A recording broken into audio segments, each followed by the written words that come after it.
ದಿನಾಂಕ 29/7/2025 ಮಂಗಳವಾರದಂದು ನಾಗರ ಪಂಚಮಿ ದಿನದಂದು ಸಂಜೆ 6:30 ಸಾವಿರಾರು ಭಕ್ತಾದಿಗಳನ್ನ ಒಳಗೊಂಡ ಶ್ರೀ ಶ್ರೀ ಶ್ರೀ ಕರಿಯಪ್ಪ ತಾತನವರ ಜಾತ್ರಾ ರಥ ಮಹೋತ್ಸವವನ್ನ ಭಕ್ತಿ ಶ್ರದ್ಧೆಯಿಂದ ಶಾಂತಿಯುತವಾಗಿ ಆಚರಿಸೋಣ ಎಂದು ರಾಯಚೂರು ಗ್ರಾಮೀಣ ಶಾಸಕರಾದ ಶ್ರೀ ಬಸನಗೌಡ ದದ್ದಲ್ರವರು ನುಡಿದರು.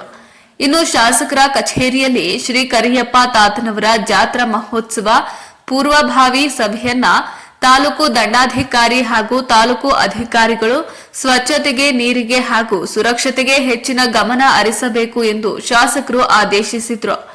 ಅಂದಾಜು ಲಕ್ಷಾಂತರ ಬೇರೆ ಬೇರೆ ರಾಜ್ಯ ಹಾಗೂ ಜಿಲ್ಲೆಗಳಿಂದ ಆಗಮಿಸುವ ಭಕ್ತಾದಿಗಳಿಗೆ ಯಾವ ತೊಂದರೆ ಆಗದಂತೆ ನಿಗಾ ವಹಿಸಬೇಕು ಎಂದು ಹೇಳಿದರು.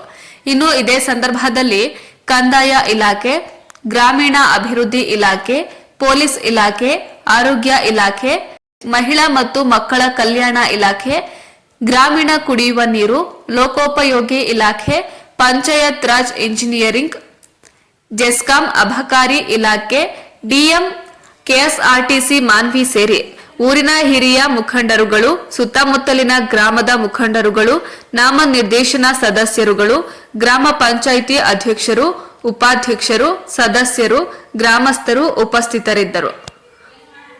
ವರದಿ ಗಾರಲದಿನ್ನಿ ವೀರನಗೌಡ.